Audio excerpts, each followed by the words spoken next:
Welcome to the Enlightened Voice. Stay high, my friend. Hey, how you guys doing? So, before you get into this week's episode of Host Talks, I just want to say I'm really forgetful, and so when I went down Baba's house to go have the interview and everything, I forgot my mic. So the audio is a little janky, like as far as this Host Talks go. Next time, I promise you guys I will have everything perfect. But please, comment, and subscribe to the channel. Like and comment the videos. Please say hi to Greg. I don't think I said that in this episode. And enjoy the Host Talks. Stay high, my friends. Oh, fuck me. I'm sorry, you guys. Yeah. Sorry about that. I wasn't done yet. So I also want to give a huge shout out to my homeboy High Tech. His Instagram page will be down in the link below. My man's a rapper. My man's an engineer. My man's motherfucker like engineering on like the producer type shit and shit like that. I don't know what the fuck they actually call him. But anyways, regardless to what, go shouts out my man because he's the one that made this audio even usable. So please go check out his Instagram. Go run his music up and all that stuff. Now, enjoy the Host Talks. Hey, how you doing? Welcome to another segment of the Enlightened Voice. I'm your host, Christopher Bright. We have another segment of Host Talks for you guys with BabaMash. Would you like to introduce yourselves? Sure. Most definitely. I am one of the founders of BabaMasha. We are an organic cannabis-based company in DC, and we're very proud of the work we do and are continuing to do. Improving on every day, all the time. Yeah, I like it, baby. And you, sir? I'm CJ. I'm just part of the collective and definitely trying to do more with it. The big nose. Big nose emoji. This is the machine. If y'all don't follow me on Instagram, babe, I'm trying to tell you, he is too humble right now. So I wanted them to talk their talk, and they just basically was like, we're going to keep it very humble for y'all. But Starters. I fucks with it, though, y'all. So, for now, y'all, if y'all haven't already, please go check out that episode of Cheetos that should be on your screen right now. Because you know I got a little YouTube savvy. I'm trying to tell y'all, baby. So, hold on. I didn't learn how to post videos on my videos, y'all. You know, I'm getting a little. I'm nice with it, baby. I ain't never want to be no editor, but I'm an editor. So, we're gonna start y'all off with some simple questions for y'all, all right? Let me start off with saying, why did you get into growing? Me personally, I got into growing everything because of my grandma. So she's from Ukraine, and that's the company that's it's named after her. Her name is Grandma Masha or BabaMasha, and she taught me everything from how to compost soil, how to grow vegetables, a bunch of other things. Not completely full in detail, but the spirit and inspiration came from there. So. But getting into flower, I just honestly got tired of paying for it. That was the inspiration for growing cannabis, and I figured, hey, I can grow other things. Inspiration for a lot of people. Pretty well, right? So why not grow something that I know where it comes from, I know what it is, and I know what I can do. So I know I can do it. Now we're here. Doing big numbers, baby, doing good things. Why did you get into growing, Mr. CJ? So as for me, I mean, I don't grow, but I got into the cannabis field just because of the medical side benefits. Like I started smoking late when I was 27. So, well, technically I got it out kind of early. Yeah, I got it out early. So I got it out when I was like, I mean, earlier than that, like 12, 13, and then stopped, went straight edge forever. Wasn't for me after, everybody kind of like, too much gatekeeping, but like, after all that, started smoking when I was 27 due to migraines, couldn't handle, head pain, stomach pain, started smoking, got into hash. Then I just wanted to be a hash maker, so now hopefully we'll be able to start bringing in-house hash. The The gabagool. The gabagool. It's gonna be incredible. That's Already all have it some is. God, that's what waiting on deck. It's gonna be quite amazing. It's dope though. I don't know if I ever told you guys, but I personally got it. I only got into smoking weed because of a class trip. And growing weed is never on. As many people would think, growing weed is not my passion. That's what I like. Smoking weed. I like discovering the effects. The imagination runs wild. You know, all of that. Like it's a huge world when it comes to cannabis. But like growing it is hard.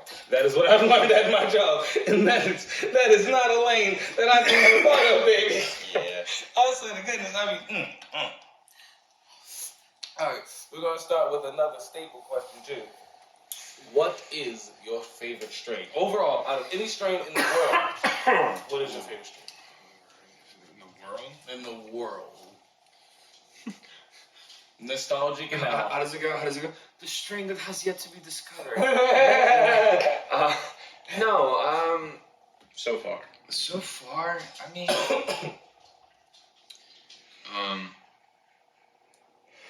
there's this blueberry. It's just blueberry. Just blueberry.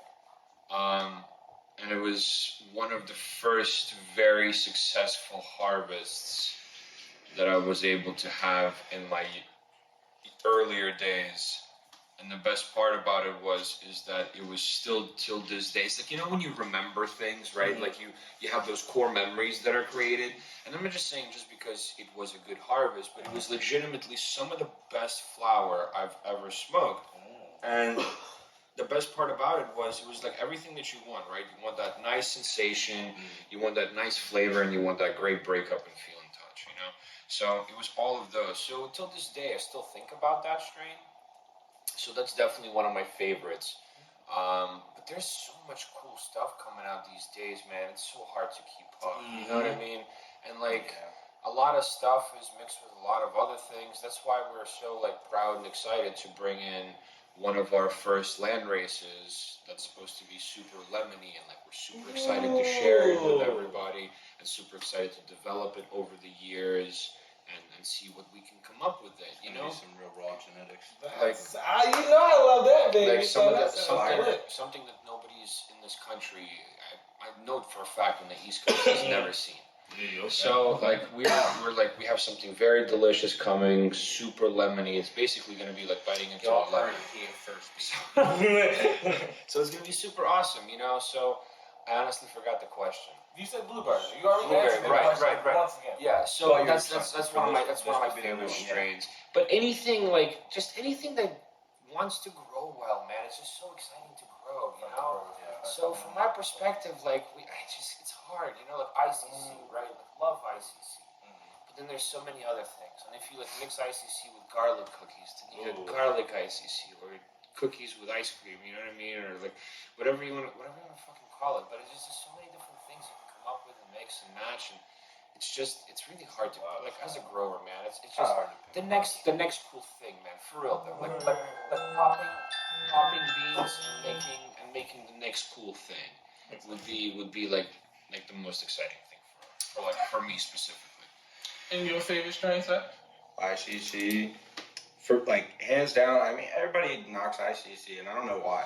That shit, hands down, has like one of the heaviest highs. You know why people like it and why it was so popular? Because it fucking works. Fucking works, dude. Like, I don't know. Like, all right. Especially when it's grown well. Yeah, like a good cut of ICC will always get me going. Skittles, you know. Of course, Z. Z. Skittles. But yeah, ICC and Z. He's a big Z guy, yeah, for sure. Hands down, those would be my favorite. You like OG stuff too. OG Turds. Chem, you like Chem. Fucking Chem, dude. Still think that's the most influential strain in the world. Yeah, Chem. Sour Diesel too. Chem but Diesel. I feel like that's from Chem. So Acapulco's, like all of those. So to keep it moving, you kind of touched into this when you said who likes to grow well. So aside from your favorite strain, what is your favorite strain to grow? Favorite strain to grow? Oh man. So that's a good question. That's a great question. That's a fantastic question. That's an awesome question. So like so many different strains grow so many different ways. Once again. So it's kind of like, it's kind of like somebody asks you, name one cake. That's it. What's your favorite cake? You know what I mean? It's kind of like right now, tell me your favorite cake. Like, you can't. It's really hard. So, like, I love the short bushes, but then I like the ones that just explode in flour.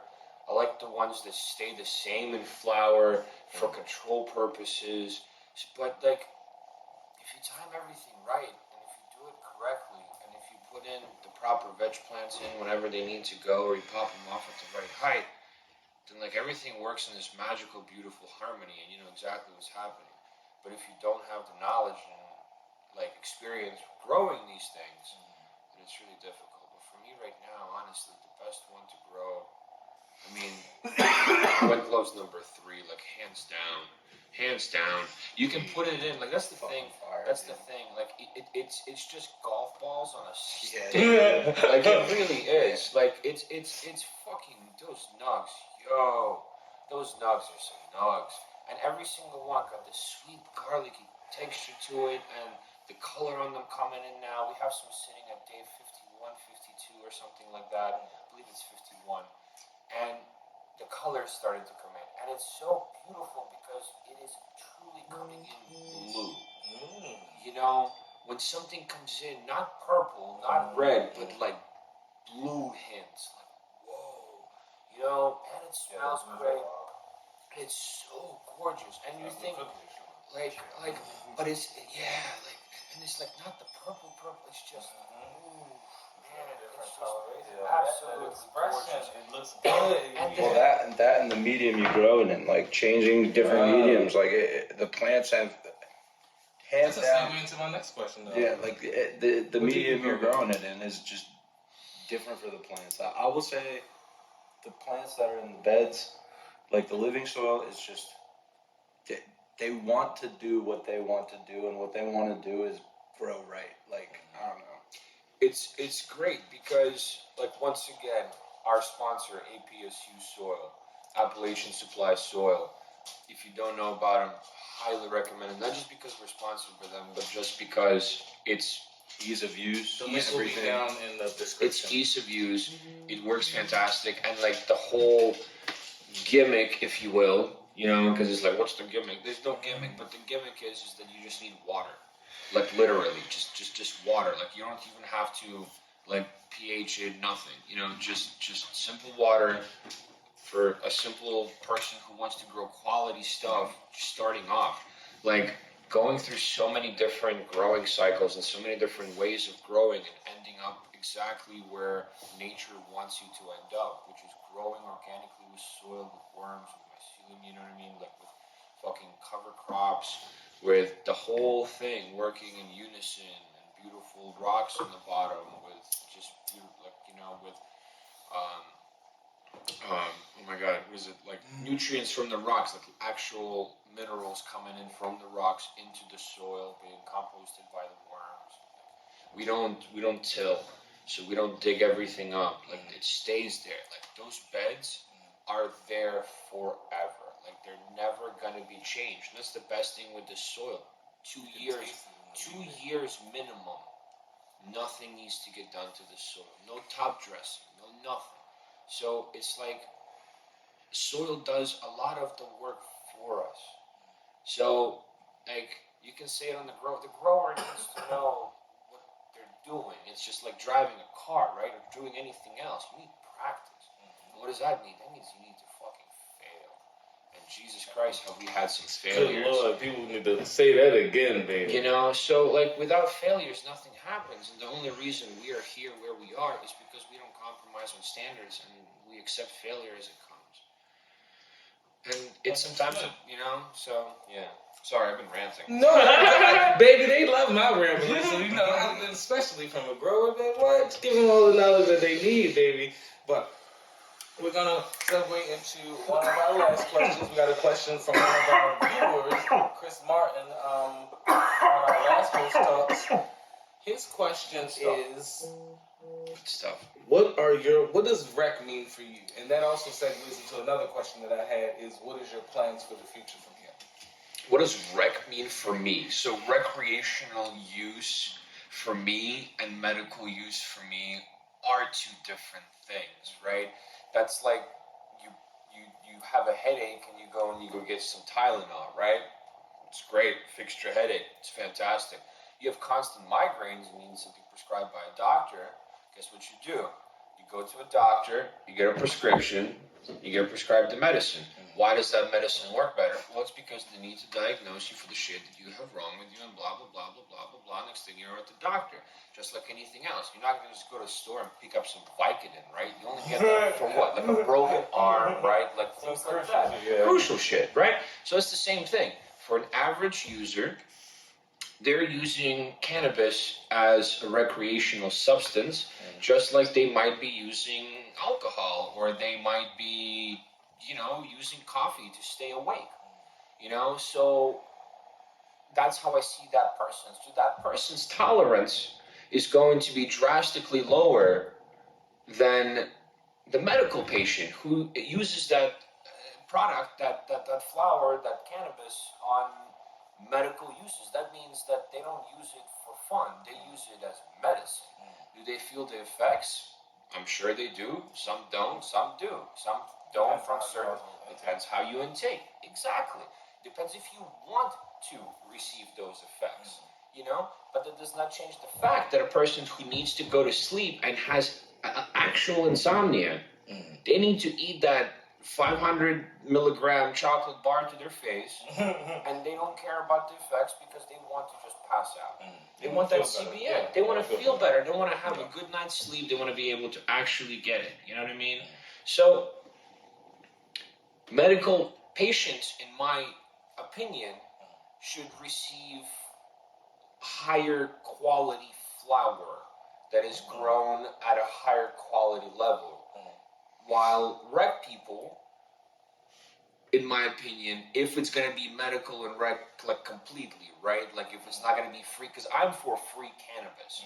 So what does that mean? That means everybody gets what they're willing to get. That means if you want to go to the store and I want to pick up a 30 rag for $10 and drink Bush Light all night, that's my choice. Right. Or I can go and pick up a bottle of Johnny Walker, and sip it for a whole 2 weeks, for example, instead of crushing it in one night. That's my choice. So I feel until we have that, unfortunately, or fortunately actually, I feel like medical patients should get priority over better quality products, period, hands down, because they went through the loopholes, they went through the doctors, the proceedings, the everything else to get to where they need to do. Okay. They're not just some average person trying to consume for recreational use. Alrighty then. And that sounds like a good enough time to end our video, baby. So, as always, I want you to say stay high, my friends. Stay high, my friends. Stay high, my friends.